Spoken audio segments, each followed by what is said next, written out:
This is the Joy at Work podcast, and I'm Lucia Knight. If this is the first time you've joined us, this episode is a little different. I'm always experimenting. And today I'm going to share with you a little creative project that I've been working on with my younger brother. At a family dinner one evening, a little while ago, I was talking to him about a story I was struggling with that was difficult to explain, and how I'd invested a decent, i.e. an awful lot of time, crafting the story of what happens when midlife professionals ignore boredom.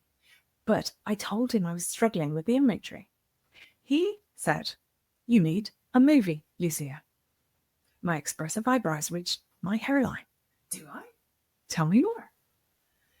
It turned out that this new little side business for my brother was helping people tell stories visually. A few weeks later, and Chronic Boredom, the 3-minute movie, was born. If you're listening, I don't know how this will land in your ear holes, but let's experiment together.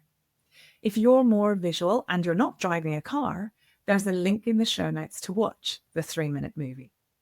After we launched it in my little Never Too Old, Never Too Late community, we launched it publicly on LinkedIn, and it was wonderful to see the response. Check it out. If you can't take your eyes off the road, here's the audio version of the movie. Thank you to Brendan and Sam from Kaios Media. If you're listening and you think you or your business could benefit from their kind of visual storytelling, message me and I'll share their details with you. This was a tiny but very, very joyful piece of my work life, and I hope it resonates with you.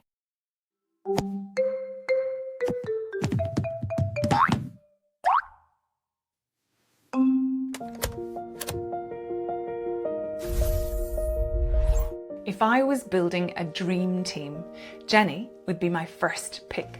She's in her late 40s, 5'2", big brain, big job in tech. But you'd never know, because she never, ever talks about work after work. She runs fast up hills for fun, conjures up family dinners from 3 dusty mushrooms, and even if your hair was on fire, she'd still find a way to make you laugh. A while ago, Jenny let me in on a secret about her Sunday nights. Dinner done, kitchen cleared, diaries cross-checked. Then, with the house quiet, she runs a bath. Every single Sunday night, as she settles in, Jenny counts the exact number of work days until she can stop working. Then she asks herself, can I keep doing this work for that long? And it turns out she's not alone. I've spent a decade studying work happiness, especially in the second half of our careers. Last year, I studied 1,000 people over the age of 35 who didn't enjoy their work enough to want to do it forever. I needed to understand why. The usual suspect. You guessed it, stress. When we recognize stress, we move straight into problem solving. We change jobs, bosses, companies, even industries. Quick fixes aimed at reducing stress. But when I dug deeper, a different story appeared. Hiding behind the loud, spotlight-loving big sister, let's call her stress, was a quieter one. Her overlooked little sister Boredom. We don't notice Boredom's whispers. We brush her off. Not now, I haven't got time to play. But Boredom doesn't leave. She shouts and cries for attention until work that was once just dull becomes unbearably difficult. Your spark fades. You start relying on other people's sparks, deadlines, guilt, bonuses, just to keep going. And if you ignore her long enough, Boredom calls for backup. Who does she call? Her loud, shouty sister Stress. And together they become an unmissable force. A terrible twin combo, super stressful Boredom. And at that point, you can kiss goodbye to thriving at work.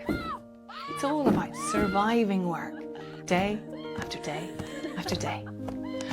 What if you tuned in sooner when boredom was still whispering, hey, maybe this isn't for you. Let's go play with that idea you had last night. Noticing boredom early is a gift, a gentle invitation to rediscover what sparks your curiosity and what dulls your flame. If you want work that feels enjoyable, not just bearable, especially in the second half of your work life, tune in to boredom early, when you still have the brain power and energy and imagination to design a new work-life strategy. So you get to do work you enjoy, potentially forever.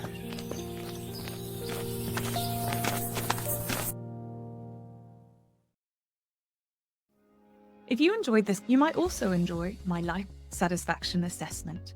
It's a 30-minute program where I guide you through a deep dive into 10 areas of your life to assess what's bringing you joy and what's bringing you down. I call it Derailed.